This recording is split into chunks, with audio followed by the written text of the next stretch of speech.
On a hot summer day in 1989, a crime that seemed unbelievable took place in a quiet Kansas City neighborhood. Fawn Cox, a 16-year-old girl, went to her bedroom for the night, just as she always did. Her parents and younger sisters were sleeping nearby in the same house, but none of them suspected the approaching tragedy. The morning began with the piercing sound of an alarm clock that wouldn't stop. When the family members went upstairs, they were met not with Fawn waking up, but with a shocking discovery. She was lying dead in her bed. Detectives immediately knew it was murder. An unknown assailant had secretly entered the house, assaulted the girl, and strangled her while everyone was asleep. The most chilling part of the story was the complete lack of noise. No one heard any struggle or screams. Nothing. For 31 years, this case remained one of the most hopeless and unsolved in the history of Missouri. But when technological advancements finally allowed for a new look at the evidence, the solution turned out to be so stunning that it shocked everyone. This is a story about a house that was considered a safe haven but became a place of tragedy, and about a criminal who hid for years right under the noses of those who were looking for him.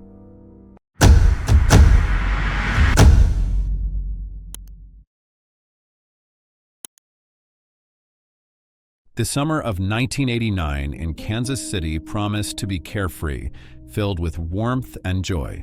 In this atmosphere lived the Cox family, who considered their home a safe haven filled with love. And the heart of this family was Fawn Cox, the eldest of 3 daughters. She was only 16 years old, born on March 24th, 1973. From a young age, she helped her parents with her younger sisters, loved swimming, and regularly attended church. To help the family with money, she got a summer job at a local amusement park where she sold tickets.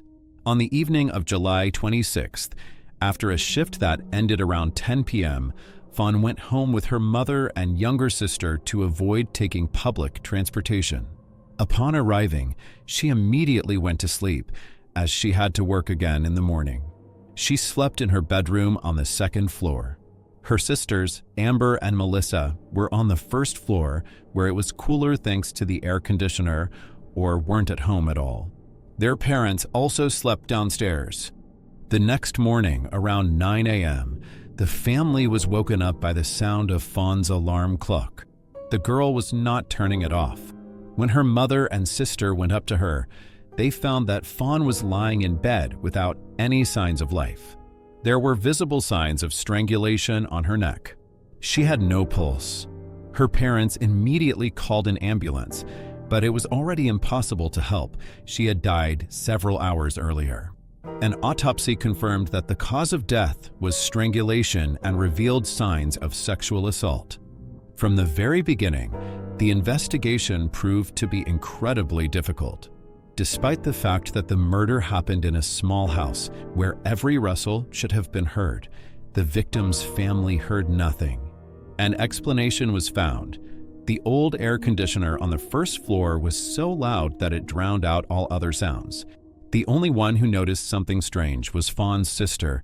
Their poodle dog was barking and acting agitated, but no one paid any attention to it, assuming it was due to the dog's pregnancy. At the crime scene, the police found several clues. According to their theory, the criminals entered through an open window on the 2nd floor, using an old trailer in the yard. The window was open to ventilate the room. In Fawn's bedroom, they found short hairs, bloodstains, and traces of semen on the sheet. All of this was sent for analysis. In addition, a radio, a Nintendo gaming console, and a stereo system were missing from the house. Some of these items were found on the lawn in front of the house. Apparently, the burglar had thrown them out the window, but left them for some reason. Investigators also noticed that items were pulled out of a closet in the adjacent room. They assumed the criminal was hiding there, waiting for everyone to fall asleep. Fawn's sisters usually slept in that room, but not that night. Another strange find was an old army cap in the victim's room. Relatives stated that they had never seen it before, so detectives assumed it belonged to the killer. Despite the clues, The police were unable to find suspects for a long time. In 1989, DNA analysis was still underdeveloped, and there were no shared databases. Detective Benjamin Caldwell proposed a theory that there were several attackers and that they knew the house well enough to break in the darkness. A search for witnesses among neighbors and friends yielded no results. The situation was complicated by the fact that the area was poor and had a high crime rate, and gang members rarely cooperated.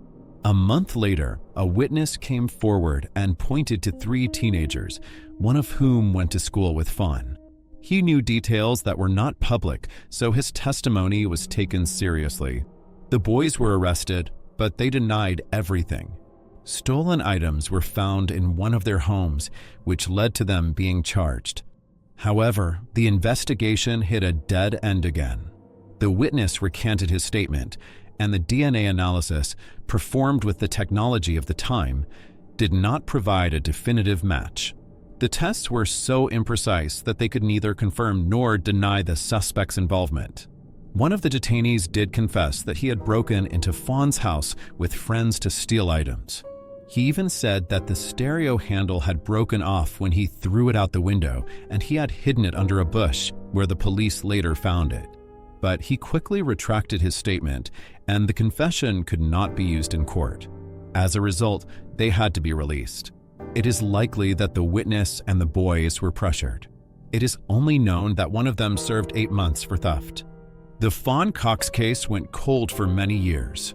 The police only reopened it in the early 2000s, uploading DNA samples to the new Cody's database, but there were no matches. However, a new, more advanced DNA analysis performed using samples from the 3 original suspects definitively showed that the hair, semen, and blood did not belong to them. This was strange since they were found with Fawn's belongings. Detectives speculated that there was a 4th person with them that night who committed the murder. But how could 4 people enter a house, commit a crime, and leave unnoticed? There were still no answers.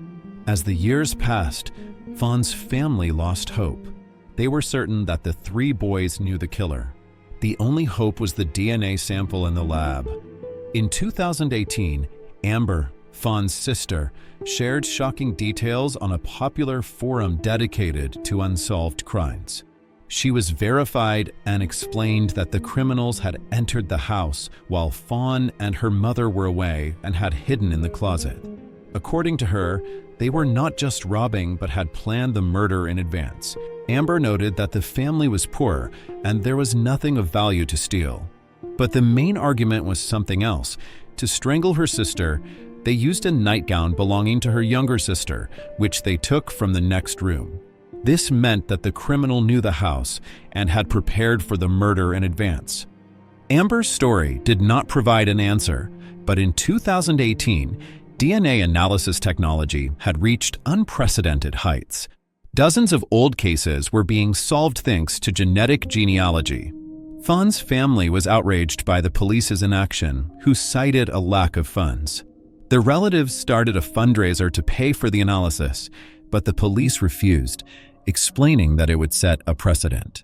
Finally, in late 2020, with financial support from the FBI, the samples from Fawn's room were sent to the Parabon nanolabs. Experts began looking for relatives based on the DNA. In November 2020, they found a match. The DNA belonged to Fawn's cousin, Donald Cox Jr. This news shocked the entire family. At the time of the murder, he was 21 and had never been a suspect.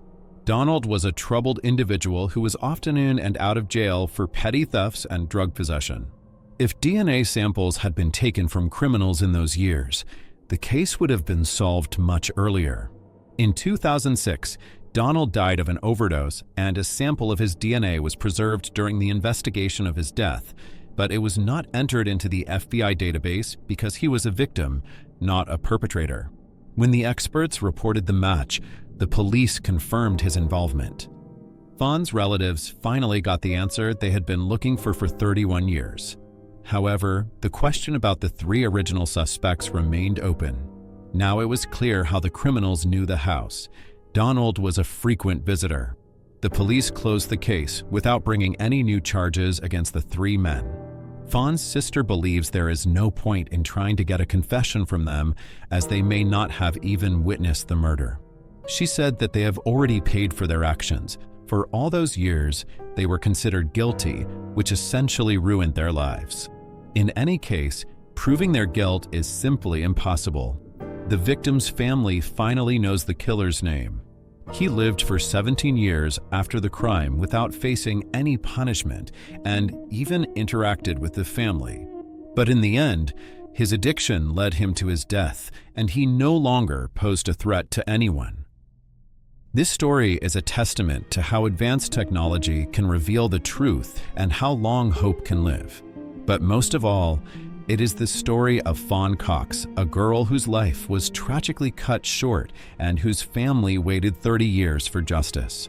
The truth finally came out, and perhaps, for Fawn's family, this was the first step toward finding peace.